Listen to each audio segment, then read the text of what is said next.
Dia aktif, dia nak tanya itu, dia nak keluar, dia nak bermain, layan. Cakap dengan dia, main dengan dia. Main dengan dia. 3-4 tahun main dengan dia. Dia ambil bola, dia baling, sambut, baling balik ke dia. Kan? Kemudian dia ambil mainan, dia cambahkan, duduk dengan dia. Main mainan itu.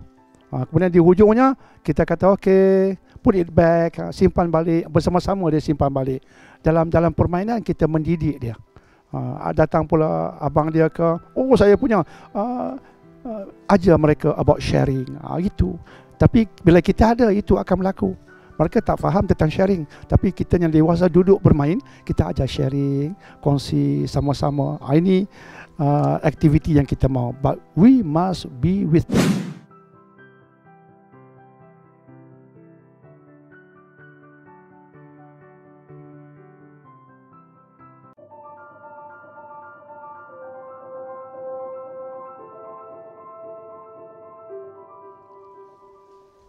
Saya mempunyai 2 orang anak, kedua-dua terlalu aktif, kadang-kadang memberontak usia 4 tahun. Saya dapat berehat bila anak saya tidur, emosi saya terganggu. Adakah anak saya berpotensi berubah apabila meningkat dewasa?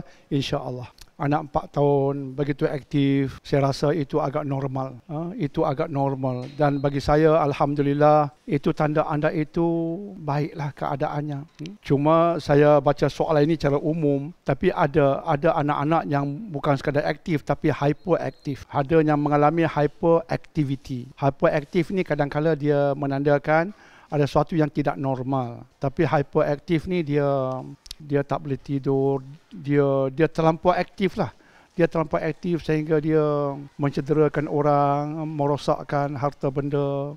Jika nampak gejala-gejala seperti itu, dia bukan sekadar aktif, dia hyperaktif sehingga merosakkan harta benda, sehingga mencederakan orang, dia tak rasa bersalah. Walaupun ditegur, nampak ada sikap melampau sedikit dengan aktivitinya. Saya harap dapat dirujuk kepada pakar kanak-kanak lah. Dapat dirujuk kepada pakar kanak-kanak. Tapi secara umumnya, saya baca secara umum ni, kalau budak tu aktif, bagi saya bagus. Sebab budak-budak itu ketika beraktiviti, dia sedang belajar. Dan kita mau anak kita aktif sebenarnya. Bayangkan anak kita duduk tidur je. Kita pun bimbang kan. Anak kita duduk tidur, duduk termenung. 4 tahun duduk termenung je kan. 4 tahun duduk tidur saja. Itu bukan anak yang normal. Dia aktif, dia nak tanya itu, dia nak keluar, dia nak bermain, layan. Cakap dengan dia, main dengan dia. Main dengan dia. 3-4 tahun main dengan dia. Dia ambil bola, dia baling, sambut, baling balik ke dia. Kan? Kemudian dia ambil mainan, dia cambahkan, duduk dengan dia. Main mainan itu. Kemudian di hujungnya kita kata okey, put it back, simpan balik, bersama-sama dia simpan balik. Dalam permainan kita mendidik dia. Datang pula abang dia ke, oh saya punya, ajar mereka about sharing. Itu. Tapi bila kita ada, itu akan berlaku. Mereka tak faham tentang sharing, tapi kita yang dewasa duduk bermain, kita ajar sharing, kongsi sama-sama. Ini aktiviti yang kita mau. But we must be with them. Ini saya rasa kerja ibu bapa lah yang mencabar. Antara kerja ibu bapa yang mencabar ini nak mendidik anak, bukan serah pendidikan pada orang lain. Kita didik dia sendiri-sendiri. Kita buat pendidikan itu untuk mereka. Itu bagi saya yang agak memenatkan, tapi itu yang perlu kita buat. Sekadar serah pada orang, itu mudah. Tapi kita sendiri duduk dengan anak kita, mendidik dia, itulah yang kita kena buat. Emosi akan terganggu, betul. Tapi bila anak itu membesar dengan baik, kita rasa nikmat sangat melihat anak yang kita didik itu jadi baik. It is not about today, it is also about tomorrow. What we invest today is for their tomorrow. InsyaAllah. Adakah anak berpotensi berubah? Boleh sangat. Dengan kita mendidik dia, kita sedang mendewasakan dia. Dia akan berubah. Dia akan mengerti erti kehidupan. Ya. Bolehkah saya lupakan hasrat untuk mengandung lagi?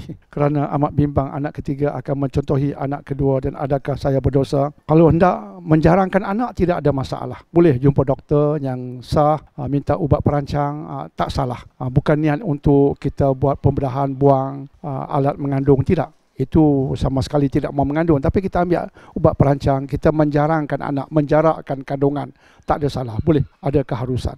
InsyaAllah 2 orang anak yang agak aktif. Ridwan baru seorang, jadi tak apa, it's okay. Orang yang ada anak itulah yang akan dilaluinya. Jangan menyesal, jangan kecewa, jangan tidak bersemangat, ingat akhirat. Tadi kita baca ayat kan, dunia untuk akhirat. Allah kurniakan anak pada dunia. Anak itu bekalan untuk akhirat. Dengan syarat kita penatlah diri sedikit, kita susahkan diri sedikit untuk mendidiknya. Bila kita mendidiknya cara betul, walaupun kita penat lelah, anak itu dapat pendidikannya betul. Kita sudah tiada, dia beramal dengan apa yang kita didik. Pahala bagi kita itu jariah berterusan. Besarnya pahala itu non-stop. Tapi kalau kita mendidik dia, dan sudah pasti bila kita mendidik dia, melelahkan. Tapi ingat, ini pelaburan untuk akhirat. Bila kita didik anak kita, dia baca Quran, dia dah belajar di sekolah. Tapi kita tak puas hati, kita nak dengar. Kita dah belajar kelas tafsir. Kita nak dengar, kemudian kita baca ayat, ibu dah belajar ini, ibu nak terangkan maksud ayat itu. Dia pun faham, kita buat rumusan kat dia bagi dia faham. Dia pegang, selama mana dia berpegang dalam hidupnya apa yang kita ajar, walaupun simple, pahala bagi kita itu jariah, berterusan non-stop. Berbaloi sungguh pengorbanan kita, berbaloi sungguh, berbaloi sungguh, insya-Allah.